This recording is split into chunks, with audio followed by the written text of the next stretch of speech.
အားလုံးပဲမင်္ဂလာပါဗျာနော်ကျွန်တော်အခုဒီဗီဒီယိုမှာကကျွန်တော်ဒီသင်တန်းမစခင်ပေါ့နော် Revit 2024ကိုကြိုပြီးတော့ install လုပ်လို့ရအောင်လို့မလို့အခုဒီမှာinstallation video file လေးလုပ်ပြပြီပေါ့နော်ဆိုတော့ဒီဗီဒီယိုလေးကိုကြည့်ပြီးတော့ဒီဗီဒီယိုလေးအတိုင်းလိုက်ပြီးတော့install Revit 2024 software ကို install ကြိုပြီးတော့လုပ်ထားဖို့အလိုမယ်ပေါ့နော်ဆိုတော့ကျွန်တော်တို့ကအခုဒီမှာကျွန်တော်ဒီ file လေးနှစ်ခုပေါ့နော်ဒီအားလေးနှစ်ခုကျွန်တော်ဒီ Google Drive မှာ upload တင်ထားပြီးတော့မှ Telegram မှာအဲ့ link လေးတွေကျွန်တော်ပြန်ပြီးတော့ချထားပြီးတယ်ပေါ့နော်ဆိုတော့အဲ့ဒီကနေပြီးတော့ကျွန်တော်ဒီ file လေးနှစ်ခုကိုအရင်ဆုံး download ဆွဲလိုက်မယ်ပေါ့နော်ဒါပြီးလို့ရှိရင်ကျွန်တော်တို့ခုဒီအဲ့အလေး download ဆွဲပြီးသွားပြီဆိုလို့ရှိရင်ကျွန်တော်တို့ install စလုပ်ဖို့အတွက်ဒီ Antivirus ရဲ့ software လေးတွေကျွန်တော်တို့ခဏပိတ်ပေးထားရမှာပေါ့နော်ဘာလို့လဲဆိုတော့ကျွန်တော်တို့ကဒီမှာ crack version တွေသုံးတာဖြစ်တဲ့အတွက်ဒီ Antivirus software လေးတွေတော့ပိတ်ပေးထားဖို့လိုမယ်ပေါ့နော်တခြား Antivirus software တွေသုံးရင်လည်းခဏလေးပိတ်ပေးထားရမယ်ပေါ့နော်ပြီးရင်ကျွန်တော်တို့အခုဒီမှာဒီမှာလည်းဒီ Bind Threat Protection ဆိုတဲ့ထဲကနေလည်းဒီ search bar မှာရှာလိုက်ရင်ရတယ်နော် Bind ဒါမျိုးရိုက်ရှာလိုက်ပေါ့နော်အဲ့လိုဆိုရင်လည်းကြာလာလိမ့်မယ်နော်ဆိုတော့ဒီ Bind Threat Protection ဆိုတာလေးကိုဖွင့်လိုက်မယ်ပြီးလို့ရှိရင်အခုဒီမှာ Bind Threat Protection Setting ပေါ့နော်အဲ့ဒီထဲကဒီသူအဲ့အောက်ကဒီ Manage Setting ဆိုတဲ့ဟာလေးကိုတစ်ချက်နှိပ်ပေါ့နော်ပြီးရင်ဒီ Real Time Protection ဆိုတာလေးကိုကျွန်တော်တို့ပိတ်ပေးမယ်ပေါ့နော်ဒီမှာ yes ကိုနှိပ်လိုက်ပါနော်အဲ့ဆိုအဲ့လေးပိတ်ပြီးသွားပြီဆိုရင်ကျွန်တော်ဒီမှာ get ဒီကျွန်တော်တင်ပေးထားတဲ့ဒီ file လေးနှစ်ခု download ဆွဲထားရမှာပေါ့နော်ဆိုတော့အဲ့ဒီ file လေးနှစ်ခုတည်းကနေပထမဆုံးဒီ get into pc.com autodesk revit 2024ပေါ့နော်ဒီ file လေးပေါ့နော်အဲ့ဒါလေးကိုကျွန်တော်တို့ right click တစ်ချက်ထောက်လိုက်မယ်နော်ပြီးလို့ရှိရင်ဒီမှာ extract to get into pc.com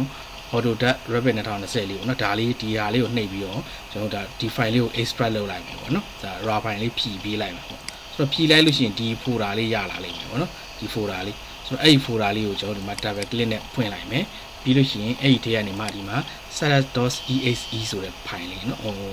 ဒါလေးပေါ့เนาะအဲ့ဒီ file လေးအဲ့ဒါလေးကိုကျွန်တော်တို့ကဒီမှာ right click တစ်ချက်ချပေးမယ် install လုပ်ဖို့ပေါ့เนาะ right click တစ်ချက်ချပေးမယ်ပြီးရင် run as administrator ဆိုတာလေးနှိပ်မယ်ပြီးရင် yes ပေါ့เนาะဒါလေးတစ်ချက်နှိပ်ပေးလိုက်မယ်เนาะ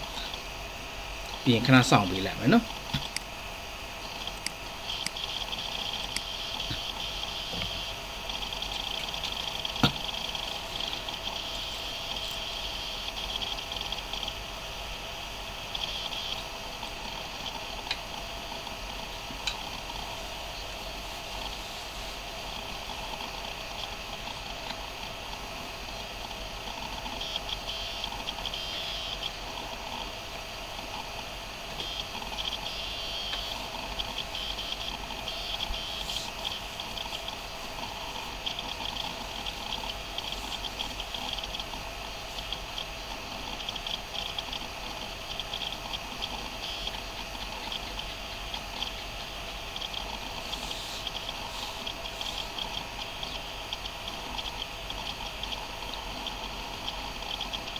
ခဏစောင့်ပေးရအောင်စောင့်ပေးရမယ်เนาะသူ install လုပ်နေတော့เนาะ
anyway ဒီ install ပြဿနာပဲ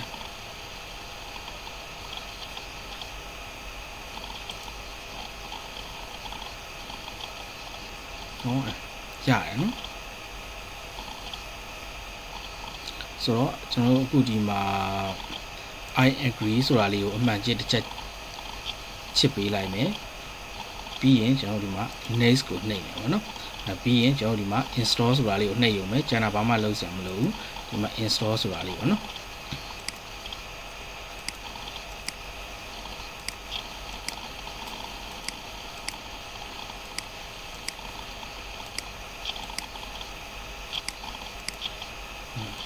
ရပြီဒါဆိုရင်ဒီမှာသူ install လုပ်နေပြီပေါ့နော်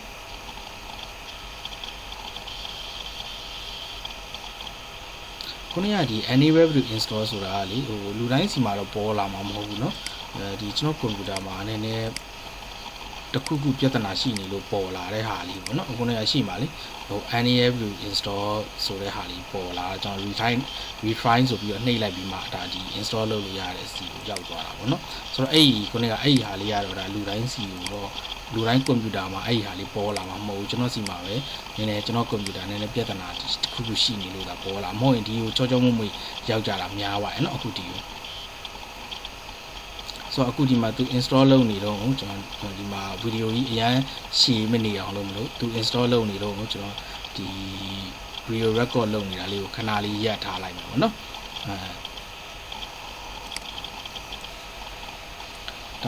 ဒီမှာ install လုပ်နေတော့မရှိသေးတယ်เนาะခုမှ15%ဆိုတော့နည်းနည်းတော့ဒီဟာလေးကအချိန်လေးတော့နည်းနည်းပေးရတယ်ပေါ့เนาะဒါဟိုကိုကွန်ပျူတာအမျိုးအစားပေါ်လဲမူတည်မှာပေါ့เนาะကျွန်တော်ဒီကွန်ပျူတာလေးကတော့နည်းနည်း specification နှိမ့်နေဒါလေးဆိုတော့နည်းနည်းတော့အချိန်လေးပို့ပြီးတော့ပေးရတယ်ပို့ပြီးနည်းနည်းလေးစိတ်ရှည်ရတယ်ပေါ့เนาะအဲ့တော့အခုဒီမှာဒီ install လုပ်နေတော့လေကျွန်တော်ခဏထပ်ပဲရက်ထားလိုက်ပါအောင်မယ်เนาะဗီဒီယိုအရင်ရှည်သွားမှာဆိုရင်เนาะဒီတိုင်းပဲသူ့ဟာသူ run နေမှာကျွန်တော်တို့ဘာမှလုပ်ပေးစရာမလိုဘူးသူ run ပြီးအောင်သူဒီ install ဒါလေးကျွန်တော်ဒီ install လုပ်နေရလေးပြီးအောင်ကျွန်တော်တို့စောင့်ပြီးအောင်ပဲပေါ့နော်လောဘာမှလည်းနှိပ်စရာမလိုဘာမှလုပ်ပေးစရာမလိုဘူးဆိုတော့အခုဒီဟာလေးကိုကျွန်တော်ဒီအဲ့ဘာမှလုပ်ပေးစရာမလိုတဲ့ဒီကြားတဲ့သူ့ဘာသူ install လုပ်နေတဲ့အချိန်လေးကိုဟောမဖြစ်အောင်ပေါ့နော်ဗီဒီယိုကြီးအရင်ရှည်မသွားအောင်လို့ကျွန်တော်လောဆယ်ဒါလေးကိုခဏ video record လုပ်နေရလေးကိုခဏရက်လိုက်ပေါ့နော်ခဏရက်ဒါဆို install လုပ်လို့ပြီးကနေပြီပေါ့နော်တော့ 3% ပဲလို့တော့အဲ့တော့99%ထိပြီးနေပြီပေါ့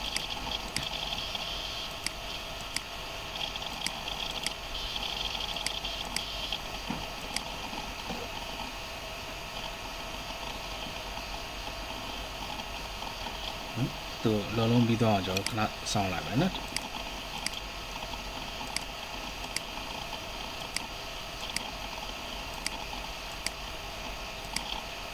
တခြား software တွေကို install လုပ်တယ်လို့ပါပဲเนาะဘာမှအထူးတော့မရှိသေးဘူးပေါ့နော်ဒီအထီးရတော့လေအဓိကတော့ဒီ Autodesk ကထုတ်တဲ့ဒီတခြား product တွေနဲ့တော့အတူတူပါပဲเนาะ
ဒါဆိုရင်ကျွန်တော်အခုဒီမှာ install လုပ်လို့ပြီးသွားပြီပေါ့နော်လောလောဆယ်ကျွန်တော်ဒီမှာဒီ start ကိုတန်းပြီးတော့သွားမနှိမ့်နေပေါ့နော်ဒါနှိမ့်လဲဒါကျွန်တော်ဒီမှာ crap မဖြီးရသေးတဲ့အတွက်ကျွန်တော်ဒါရအောင်မှမဟုတ်သေးဘူးပေါ့နော်ဆိုတော့သူ့ကိုကျွန်တော်တို့ကဒီမှာ crap ဖြီးရမယ်ပေါ့တနည်းအားဖြင့်တော့ဒါ activate လုပ်ပေးရအောင်မယ်ပေါ့နော်ဆိုတော့ activate မလုပ်ပေးသေးဒီလောဆယ်ဒါလေးကိုကျွန်တော်ဒီမှာပိတ်လိုက်မယ်နော်ဒီဟာလေးနဲ့နော်ပိတ်လိုက်မယ်ပြီးလို့ရှိရင်ကျွန်တော်တို့ကဒီမှာ activate မလုပ်ခင်မှာဒါလေးပေါ့နော် sorry အခုဒီမှာဒါလေးကျွန်တော်တင်ပေးထားတယ်เนาะဒီ RVD 2024.ra ဆိုတဲ့အဲ့ဒါလေးပေါ့เนาะဒီ ra file လေးကိုကျွန်တော်တို့ဒီမှာဒီ right click ချက်ထောက်မယ် activate မလုပ်သေးဘူးပေါ့เนาะဒါလေးတွေအရင်လုပ်လိုက်မယ်เนาะဆိုတော့ right click တစ်ချက်ထောက်ပြီးတော့ extract to RVD 2024ဆိုတဲ့ဒါလေးကိုကျွန်တော်တို့နှိပ်ပြီးတော့သူ့ကိုကျွန်တော်ဒီ ra file လေးဖြည့်ပေးလိုက်မယ်ပေါ့เนาะဆိုတော့အဲ့ဒီ ra file လေးဖြည့်လိုက်ရင်ဒီ folder လေးရလာလိုက်မယ်ဖြည့်ပြီးသွားရင်เนาะဆိုတော့အဲ့ဒီ folder လေးတွေကိုကျွန်တော် double click နဲ့ဝင်ပြီးတော့တစ်ချက်ကြည့်မယ်နော်ဆိုတော့ဒီထဲမှာကျွန်တော်အခုဒီမှာတော့၄ခုတင်ပေးထားတယ်ပေါ့နော်ဒီ RVD CPEMG နဲ့နောက်တစ်ခုကကြတော့ဒီမှာ RVD CPEMU ပေါ့နော်ဆိုတော့ဒီနှစ်ခုကတော့ကျွန်တော်တို့မဖြစ်မနေ install လုပ်ပေးဖို့လိုတယ်ပေါ့နော်တနည်းအားဘာလို့လဲဆိုတော့အဲ့ဒါမှသာဒါကျွန်တော်တို့ဒီဒါလေးတွေကို install လုပ်ပေးမှသာကိုကကျွန်တော်တို့ project လုပ်တဲ့အခါဆွဲလို့ရမယ်ရော family တွေ template တွေပေါ့နော်အဲ့ဒါတွေကျွန်တော်တခါတည်းရမှာပေါ့နော်အဲ့ဒါတွေတခါတည်းပါလာမှာမဟုတ်လို့ရှိရင်ကျွန်တော်တို့ကပါလာရင် template တွေ family တွေပါလာတဲ့အတွက်ကျွန်တော်အလုပ်လုပ်ရတာအဆင်မပြေဘူးဖြစ်မှာပေါ့နော်ဆိုတော့ဒီဂျားတွေကနှစ်ခုကတော့ဒီမှာကျွန်တော်ဒီအိန္ဒိယတို့ဒီမှာအာရှပေါ့နော်အိန္ဒိယနဲ့အဲ့ဒါတွေတခြားဒီဘာကွာလဲဆိုတော့အဓိကနည်းနည်းမြင်သာတဲ့ဟာတခုပြောရရင်တော့study session တွေပေါ့နော်study session တွေဆိုရင်ဒါနိုင်ငံအလိုက်သူတို့ session တွေရဲ့ profile တွေကတစ်ခုနဲ့တစ်ခုမတူဘူးပေါ့နော်ဆိုတော့အဲ့ဒီခါမျိုးတွေမှာဆိုလို့ရှိရင်ဒါကျွန်တော်တို့ကဒီအာရှဒီ India standard နဲ့ထုတ်ထားတဲ့ကျွန်တော်တို့ဒီ study session တွေဒီအဲ့ profile တွေကိုကျွန်တော်တို့ကလိုချင်တဲ့ခါကြလို့ရှိရင်ဒါလေး install လုပ်ထားလို့ရှိရင်ဒါကျွန်တော်တို့ကလွယ်ကူသုံးလို့ရတယ်ပေါ့နော်ကိုယ့်ဘာကိုfamilyတွေကျွန်တော်တို့ creation လုပ်ပြီးတော့သုံးနေဖို့ပါပေါ့အဲ့လိုမျိုးကြီးတွေမလိုအပ်တော့ဘဲနဲ့ဒီမှာအလွယ်တကူယူသုံးလို့ရတယ်ပေါ့နော်ဆိုတော့တခြားဒီနိုင်ငံတွေနဲ့ပတ်သက်တာတွေတခြားဘာသာစကားနဲ့ဆိုင်တဲ့ဒီလိုမျိုးဒီဒါမျိုးကျွန်တော်တို့ခုဒီ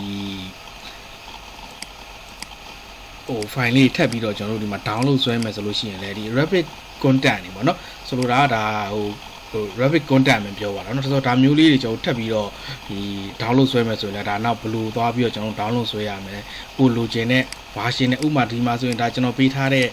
ဒီ၄ခုက rapid 2024ပဲเนาะ rapid 2024အတွက်ပေးထားတာတကယ်လို့မှတခြား version တွေအတွက်ဆိုလို့ရှိရင်ရောကျွန်တော်တို့ဒါဘယ်လိုသွားပြီးတော့ download ဆွဲရမလဲပေါ့เนาะဒါမျိုးဟာလေးတွေသွားရှာပြီးတော့ဘယ်လိုရှာမလဲအဲ့ဒါကိုကျွန်တော်အခုဒီနောက်ဆုံးမှာပြောပြပေးသွားမယ်เนาะအခုလောဆယ်ကျွန်တော်အခုဒီနှစ်ခုကိုအရင်ဆုံးဒီမှာ install လုပ်လိုက်မယ်เนาะဆိုတော့ file size နည်းနည်းသေးတဲ့ဟာကိုအရင်ဆုံး install စလုပ်ကြည့်အောင်เนาะဆိုတော့ဒီအပေါ်ကဒါလေးအရင်စပြီးတော့ကျွန်တော်ဒီမှာ install လုပ်လိုက်မယ်เนาะဆိုတော့ install လုပ်မယ်ဆိုတော့ဒီမှာဒီအပေါ်ဆုံးอ่ะပေါ့เนาะဒါလေး install လုပ်မယ်ဆိုတော့ကျွန်တော်တို့ကဒီမှာ right click တစ်ချက်ထောက်မယ်ပြီးရင် run as administrator နဲ့ run လိုက်ပါเนาะ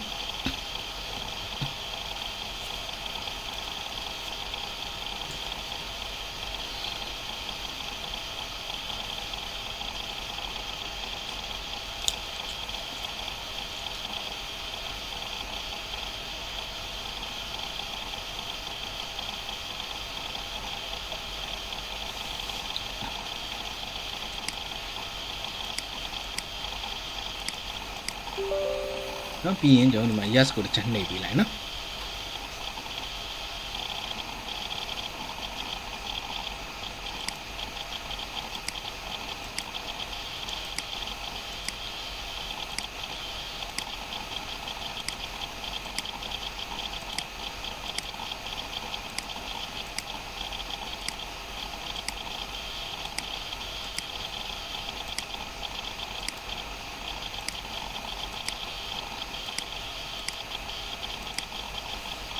ဒီ rapid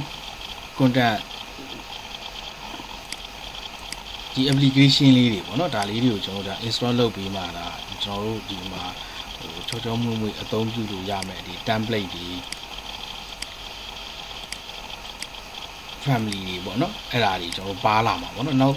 ခုမှ Rabbit နဲ့အစိမ့်သက်ဆိုရင်တော့ခုလောလောဆယ်ကျွန်တော်ပြောနေတဲ့ဒီ family တွေပါလေးဆိုတော့နည်းနည်းသဘောပေါက်ချင်မှာပေါ့အောင်ပေါ့နော်ဒါပြီးရင်ကျွန်တော်တို့ဒီ project တစ်ခုနဲ့စပြီးတော့တင်တဲ့ချိန်ကြာရင်တော့ဘာကြောင့်ဒါလေးကြိုပြီးတော့ install လုပ်ထားတင်တယ်လဲဆိုတာလေးနည်းနည်းသဘောပေါက်သွားလိမ့်မယ်ပေါ့နော်တက်ကလာတို့ဘာတို့မှာဆိုရင်တော့ဒီ environment ခေါ်လာမသိဘူးเนาะအဲ့လိုမျိုးနဲ့နည်းနည်းဆင်တာပေါ့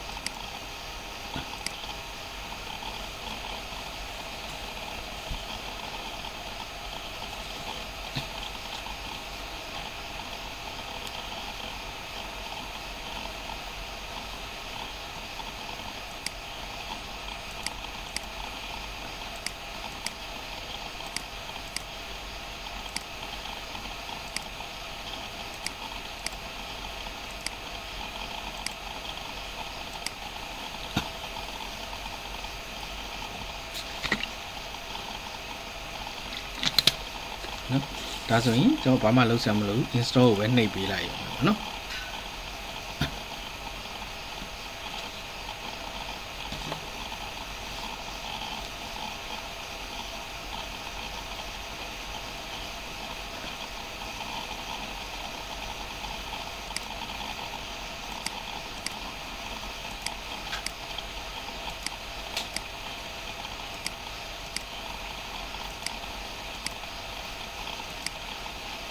install လုပ်နေတုန်းလေးကိုခဏလေးကျွန်တော် video record လေးကို pause လုပ်ထားတာဒါဆိုရင်ကျွန်တော်ဒီမှာဒီ UK content ကိုတော့ content ကိုကျွန်တော်တို့ဒီမှာ install လုပ်ပြီးသွားပြီပေါ့နော်ဆိုတော့ဒီမှာ finish ကိုတစ်ချက်နှိပ်လိုက်ပါပေါ့နော်ပြီးရင်နောက်တစ်ခုကျွန်တော်တို့ဒီ US content ပေါ့နော်ဒီဟာလေးပေါ့နော် RVD cpemu.exe ဆိုတဲ့ဒီ application လေးပေါ့နော်ဒီ US content အတွက်ဒါလေးကိုကျွန်တော်တို့ install ထပ်ပြီးတော့လုပ်ပေးရအောင်မယ်ပေါ့နော်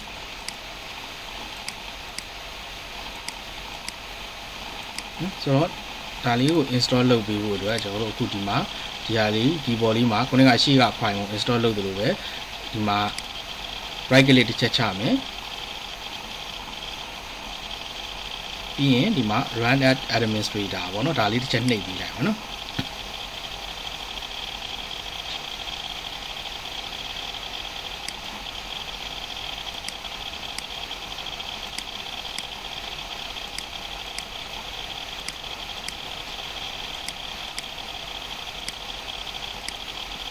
ခဏလေးစောင့်လိုက်ပါနော်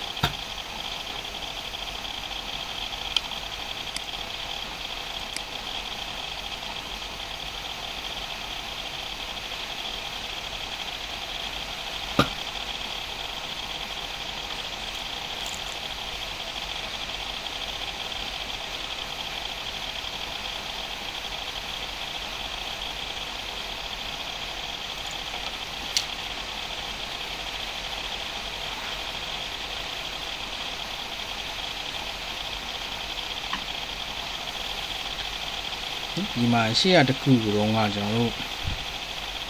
တို့install လုပ်တယ်လို့ပဲခဏနေသူဒီမှာအဝိုင်းလေနေပေါ့နော်ခဏနေလို့ရှိရင်ဒီ extract လုပ်ပြီးတော့ application installation file ကလေးကြာလာလိမ့်မယ်ပေါ့နော်နောက်တခြားနိုင်ငံတွေရဲ့ဒါ content တွေကိုကျွန်တော်တို့ install ဘယ်လိုလုပ်မလဲဘယ်လိုသွားပြီး download ဆွဲမလဲပေါ့နော်ဒါလေးလည်းကျွန်တော်ဒီ video အဆုံးမှာပြပေးမယ်နော်နောက်တခြား version တွေအတွက်ပေါ့နော်အခုဒီမှာပေးထားတဲ့ဒီ၄ခုကတော့ဒီ Rabbit 2024အတွက်ပဲအဆင်ပြေတာပေါ့နော်အခုဒီမှာကျွန်တော် yes ကိုနှိပ်ပေးလိုက်မယ်နော်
နော်သူဒီမှာ extract လုပ်ပြီးသွားပြီဆိုရင်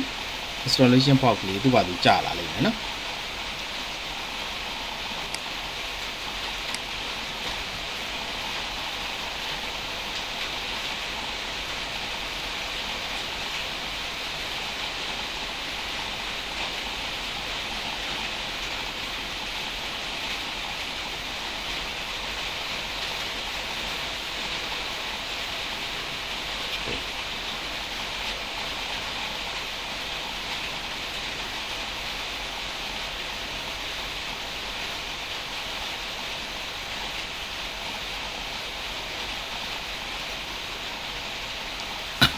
ဒါဆိုရင်ကျွန်တော်ဒီမှာ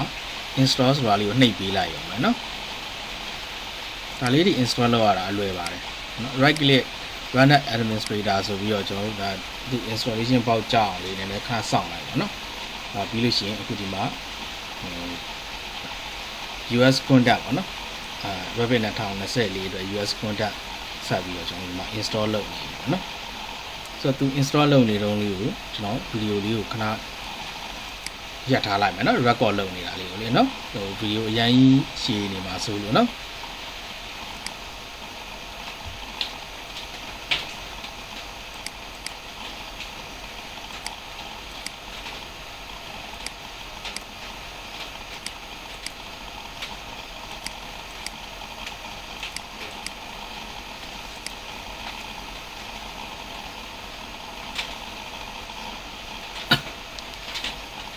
ဒါဆိုတော့ကျွန်တော်ဒီမှာ install လုပ်လို့ပြီးသွားပြီပေါ့နော်ဒီ US contact အတွက်ပါ install လုပ်ပြီးသွားပြီပေါ့နော်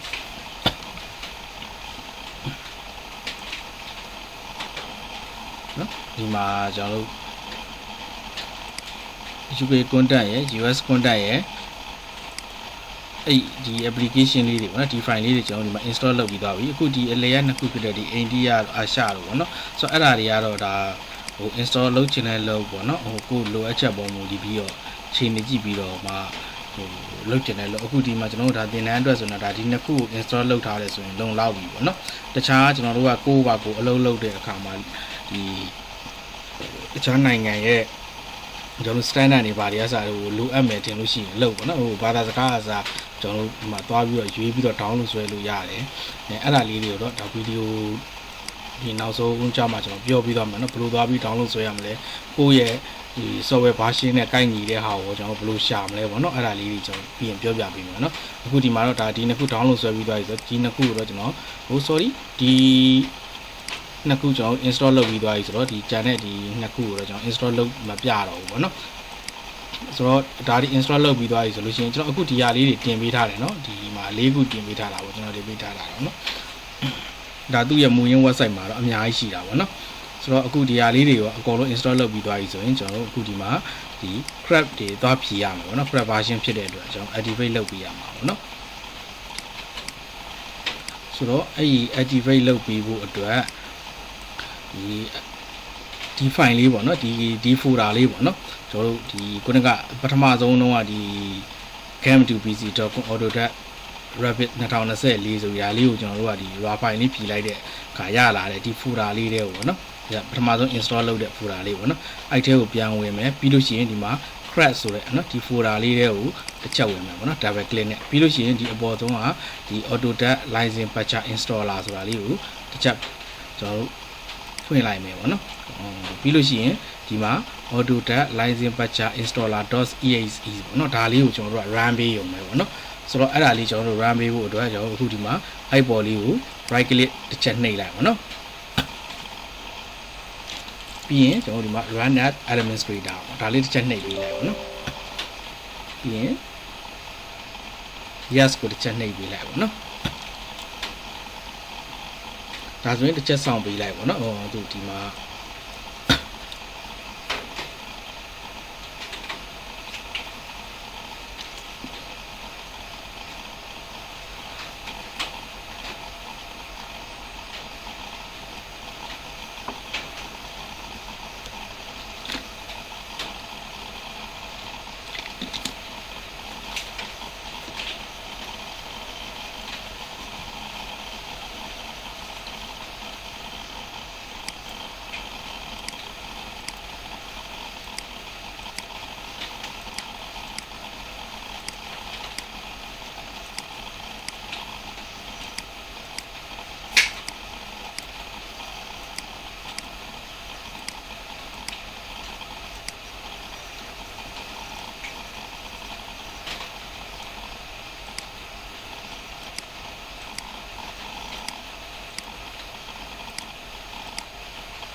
ဒါလေးဒါသူ့ဘာသာသူဒီ house ကလေးသူ့ဘာသာသူဒါပိတ်သွားသည်ဒီကျွန်တော်ခဏစောင့်ပြရမှာပေါ့နော်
နော်ဒါဆိုရင်တော့ကျွန်တော်ဒီမှာ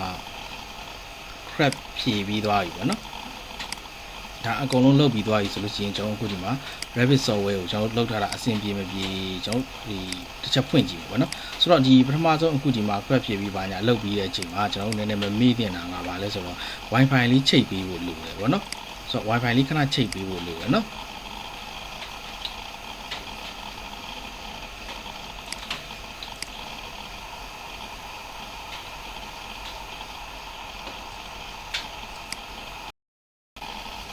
ဒါဆိုရင်ကျွန်တော်အခုဒီမှာရတော့မယ်ပေါ့နော်ဒီမှာ software ဒီ user interface ကိုစပြီးတော့ရောက်ပြီပေါ့နော်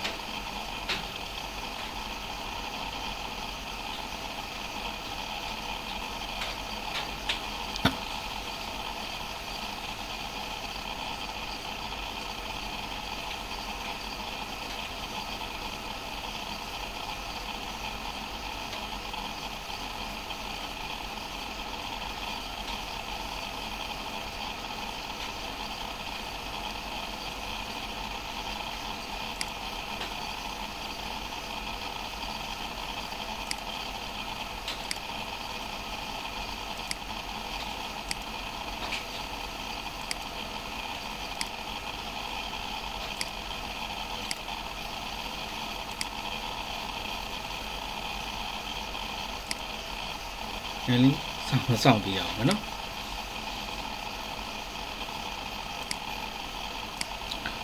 ဒါဆိုရင်တော့အခုဒီမှာကျွန်တော် software စပြီးတော့ဒါအကုန်လုံး installation လုပ်တဲ့ကိစ္စတွေအကုန်လုံးပြီးသွားပြီပေါ့နော်အခုဒီမှာဒီအပေါ်မှာမြင်နေရတဲ့ဒါလေးတွေကကျွန်တော်ဒီမှာ recent file တွေအနေနဲ့ဆိုတော့နောက်ပိုင်းကျွန်တော်တို့ project တွေကလည်းဒီနေရာမှာပဲကျွန်တော်ဒါ recent file တွေအနေနဲ့ပေါ်လာမှာပေါ့နော်ဆိုတော့အခုဒီမှာကြည့်လိုက်လို့ရှိရင်ဒီအပေါ်ဆုံးမှာဆိုရင်ဒါကျွန်တော်တို့ဒီ project file တွေပေါ့နော်ဒီမှာ model ဆိုတဲ့ဒီအရေးအောက်မှာကျွန်တော်ဒီမှာ project file တွေဆိုရင်ဒီမှာလာပြတယ်ပေါ့နော်နောက်တစ်ခုကဒီမှာ family တွေဆိုတော့ဒီအောက်မှာပေါ့နော်ဒီ family ရဲ့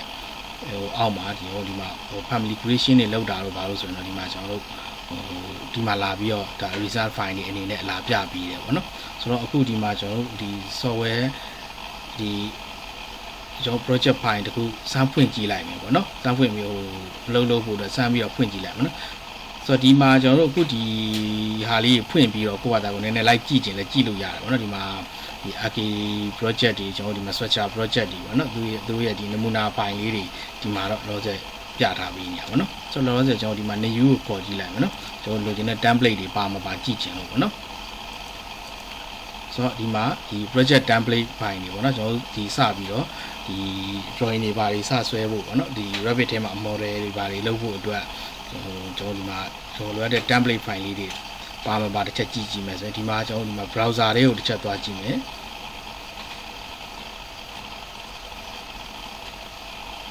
ဒါဆိုရင်တော့အခုဒီမှာတွေ့ပြီပေါ့နော်ဒါဒီမှာတော့ဒီမှာပေလက်မနဲ့သုံးကြတော့အခုဒီမှာပေလက်မပေါ့နော်ဒီ template ထဲမှာပေါ့နော်ဒီမှာ English ဒီ every year ပေါ့နော်ဒါကတော့ပေလက်မနဲ့ ဒီမှာကျွန်တော်တို့သွားကြည့်မယ်ဒီ English တွေကိုသွားကြည့်မယ်ဒါကတော့ကျွန်တော်တို့အခုဒီမှာ metric ပေါ့နော်ပြောရရင်တော့ millimeter တို့မီတာတို့ပေါ့နော်ဆိုတော့ centimeter တို့ ਨੇ ဆွဲမယ်ဆိုရင်ဒါဒီထဲကနေပြီးတော့ကျွန်တော်တို့ UA ပေါ့နော်ပြီးလို့ရှိရင်အခုဒီမှာကျွန်တော်ဒီ template ထဲကိုသွားမယ်ပြီးရင်ဒီမှာပေးလက်မနဲ့ဆွဲမယ်ဆိုရင်ဒါ English Imperial ပေါ့နော် Imperial ကိုကျွန်တော်တို့ရွေးပေးမယ်ဆိုတော့ဒီထဲကနေဒီမှာဟိုတကယ်တမ်းနောက်ပိုင်းဆွဲနေတဲ့ကျွန်တော်အမျိုးမျိုးကျွန်တော်တို့ဒါပြုလို့ပြင်လို့တော့ရတယ်ပေါ့နော်အခုဒီမှာကျွန်တော်တို့ဒီမှာ structure analysis အတွက်ပေါ့နော်ကျွန်တော် model တွေပါတယ်လုပ်မယ်ဆိုရင်တော့ဒါ structure analysis depth ပေါ့နော်ဒါလေးကိုကျွန်တော်တို့ရွေးလို့ရတယ်အဲ့ဆိုရင်တော့ဒါသူကဒီ structure အတွက်ပို့ပြီးတော့အဆင်ပြေတဲ့ template တစ်ခုဖြစ်မှာပေါ့နော် structure drawing တွေဒါမှမဟုတ်လေကျွန်တော်ဒီမှာဟိုဒီထဲမှာကျွန်တော်ဒီ analysis model တွေဘာတွေအတွက်ဆိုရင်ပို့ပြီးတော့ဒါအတွက်ပဲသူကပို့ပြီးတော့အဆင်ပြေတာပေါ့နော်ဆိုတော့ဒီမှာ depth ကိုကျွန်တော်တို့ရွေးလဲရတယ်နောက်ဒီ residential depth လို့ပေါ့နော်ဆိုတော့ဒီဟာတွေကတော့ဒီ architecture template တွေလို့ပြောလို့ရတယ်ပေါ့နော်အရင်တော့ကတော့ဒီမှာဒီ structural analysis depth ပြီးလို့ရှိရင်ကျွန်တော်ဒီမှာ architecture depth လားမသိပါဘူးအဲ့လိုမျိုးပြတာအခုဒီမှာတော့ဒီမှာ depth ပြီးလို့ရှိရင်ဒီမှာ residential depth ဒီလိုမျိုးပြတာပေါ့နော်ဆိုတော့ archi တွေပါတခါလေးရောဆွဲမယ်ဆိုရင်ဒါကြီးတော့အကုန်လုံးဟိုရတယ်ဒါပေမဲ့တစ်ခုခုကိုရွေးလိုက်ပြီးတော့မှအထဲမှာပဲကျွန်တော်တို့ကလိုအပ်တယ်လို့ပြုပြင်ပြီးတော့ဟိုဆွဲကျင်လည်းရတယ်ပေါ့နော်လောလောဆယ်အခုဒီမှာကျွန်တော်ဒီမှာ depth ကိုပဲကျွန်တော်လောလောဆယ်ရွေးပြီးတော့ဖွင့်လိုက်မယ်နော်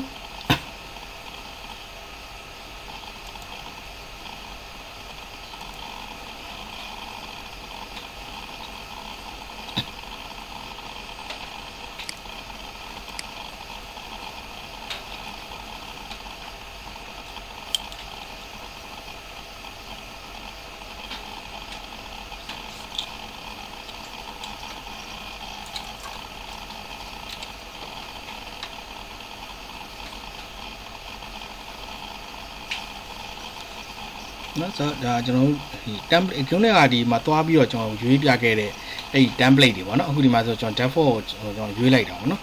အဲ့ဒီဟာတွေကတကယ်လို့ကျွန်တော်တို့အခုဒီ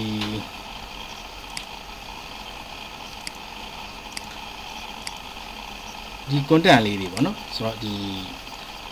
graphic content လေးတွေကိုကျွန်တော်တို့ဒါ install မလုပ်ခဲ့ဘူးဆိုရင်အဲ့ဒါလေးတွေပါလာမှာမဟုတ်ဘူးเนาะအခုဒီမှာကျွန်တော်ဒါလေးတွေကြိုပြီး install လုပ်ခဲ့လို့ဒါအဲ့ဒါလေးတွေတခါတည်းအခုဒီမှာကျွန်တော်တို့ဟိုသုံးလို့ရတာပေါ့เนาะဆိုတော့เนาะဒီမှာတရားဆုံးဒီထဲမှာကျွန်တော်ဒီမှာ grid တွေဆွဲတာတွေเนาะဒီမှာဒီမှာ grid line တွေဆွဲတာတွေပေါ့เนาะ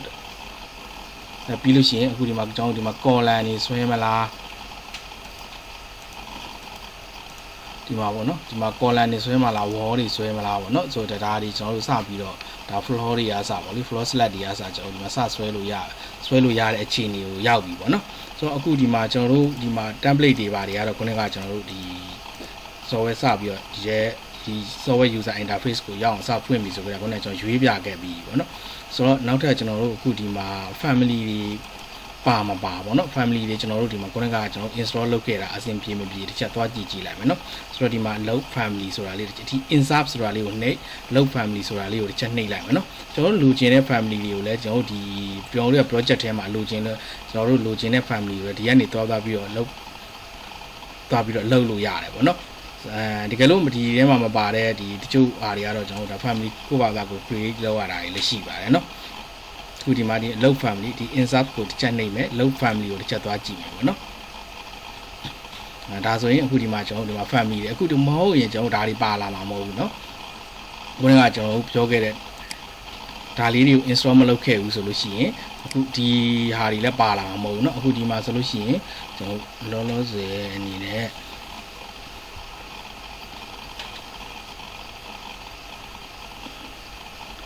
ဒီ social column ပဲတစ်ချက်ကြည့်လိုက်အောင်ဒီမှာဆိုလို့ရှိရင်ကျွန်တော်ဒီမှာ city နဲ့ပတ်သက်တဲ့ဟာတွေဒီမှာဒီထဲမှာပေါ့เนาะအများကြီးပဲเนาะဒီမှာเนาะဆိုတော့အဲ့လိုမျိုး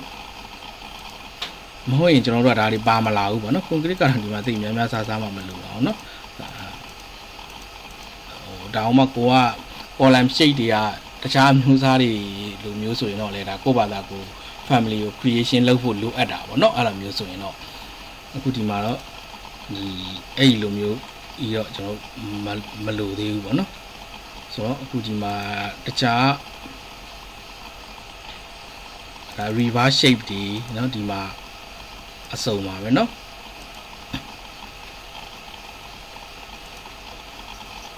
ဒီမှာtrust တွေပေါ့နော်ဒီမှာ trust family တွေမဟုတ်ရင်ခုနကကျွန်တော်တို့ဒီ Rabbit content လေးတွေကို install မလုပ်ရင်တော့ဒါတွေမပါဘူးအခုဒီမှာကျွန်တော်တို့လုပ်လိုက်ဒီဟာလေးတွေကျွန်တော် install လုပ်ကြည့်လိုက်တော့ဒါတွေကျွန်တော်တို့အကုန်လုံးအစုံပါတယ်ပေါ့နော်ဒါဆိုရင်ကျွန်တော်တို့ကဒီမှာ okay သွားပြီလို့ပြောလို့ရတယ်ပေါ့နော်နောက်မှကျွန်တော်တို့ project file တွေကိုလုပ်ပြီးတော့ကျွန်တော်ဘယ်လိုအသုံးပြုရဘယ်လိုဆွဲတယ်ဆိုတာလေးတွေတော့နောက်မှကျွန်တော်တို့တင်တန်းစပြီဆိုတော့ကျွန်မတစ်ခါတည်းဆွဲပြတော့မယ်နော်အခုတော့ဆိုအခုဒီမှာဒါတော့ဒီမှာကျွန်တော်မလုပ်တော့ဘူးနော် cancel လုပ်လိုက်တော့မယ်နော်ဆိုတော့အခုဒီမှာဒါ installation လုပ်တာတွေကျွန်တော်အကုန်လုံးပြီးသွားပြီပေါ့နော်ခုနကကျွန်တော်ပြောခဲ့တဲ့ကျွန်တော်ဒီ Rabbit content လေးတွေပေါ့နော်ဒါလေးတွေကိုကျွန်တော်တို့ဘယ်လိုသွားရှာပြီး download ဆွဲရမလဲပေါ့နော်ဆိုတော့အဲ့ဒါလေးတစ်ချက်ကျွန်တော်နောက်ဗီဒီယိုနောက်ဆုံးမှာပြောမယ်လို့ပြောခဲ့တာပေါ့နော်ဆိုတော့အဲ့ဒါလေးတစ်ချက်ကျွန်တော်ကြည့်အောင်နော်အဲ့တော့အဲ့ဒါလေးတွေကျွန်တော်တို့သွားရှာပြီးတော့ download ဆွဲဖို့အတွက်ဒီမှာ software ကိုကျွန်တော် Rabbit software ကိုကျွန်တော်ပိတ်လိုက်တော့မယ်နော်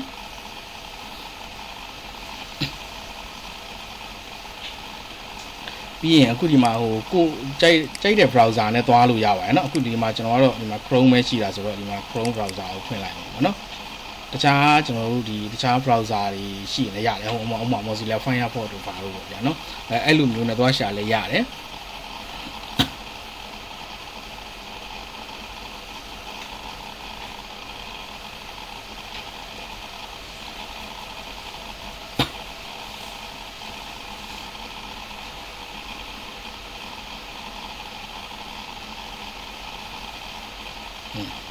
ဒါဆိုရင်ကျွန်တော်အခုဒီမှာသူ့ရဲ့ဒီ search bar လေးမှာ Rabbit content library ဆိုပြီးတော့ကျွန်တော်ဒါလေးရေးပေးလိုက်မယ်ဒီဟာလေးပေါ့နော်ဒါကျွန်တော်အရင်ကရှာထားပြီးသားဆိုတော့တခါလေးရှိနေရပါတော့ဒီမှာလည်းကျွန်တော်စာရိုက်ပြီးတော့ဒါလေးကိုပဲကျွန်တော် click လိုက်တော့မယ်နော်ဒါဒီနေရာလေးမှာအဲ့လိုလေးရိုက်ရှာလိုက်ပါနော် Rabbit content library ဆိုပြီးတော့ရိုက်ပြီးတော့စာလေးရိုက်ရှာပေးလိုက်ပါနော်ဆိုတော့ဒီမှာ Rabbit content library ကျွန်တော်ဒါလေးကိုတစ်ချက်နှိပ်လိုက်မယ်ပြီးရင်ဒီမှာ Autodesk Rabbit content ဆိုတဲ့ဟာလေးဒီ website ကလေးတွေကိုကျွန်တော်ဒီမှာတစ်ချက်ဒါလေးကိုတစ်ချက်နှိပ်ပြီးတော့ဝင်လိုက်မယ်ပေါ့နော်ဒါဆိုရင်ဒီမှာ Autodesk Rabbit content ဒီနေရာလေးကိုရောက်လာပြီပေါ့နော်ဆိုတော့ဒီမှာကျွန်တော်တို့ဒီမှာတခြားကျွန်တော်တို့ကဒီ Rabbit 2020အတွက်ဆိုလို့ရှိရင်လည်းဒီ Rabbit 2020ဆိုတာလေးကိုနှိပ်ပြီးတော့ကျွန်တော်တို့က content လေးတွေကိုလိုအပ်တဲ့ content လေးတွေသွားရှာပါတော့ဆိုတော့ပြီးရင်2021 2020နဲ့23အစရှိတဲ့ပြင်ပေါ့နော်ဆိုတော့အခုဒီမှာတော့ကျွန်တော်တို့က2020 Rabbit 2020လေးအတွက်ကျွန်တော်ဒီမှာရှာပြမှာဖြစ်တဲ့အတွက်2020လေးကိုနှိပ်လိုက်မယ်ပေါ့နော်တခြား version သမားတွေအတွက်ကတော့ဒါကိုယ်နဲ့ဆိုင်တဲ့ version ကိုဒီမှာသွားပြီးတော့နှိပ်ပါနော်အခုဒီမှာ Rabbit 2020လေးကိုကျွန်တော်နှိပ်လိုက်မယ်ဒီမှာပေါ့နော်ဆိုတော့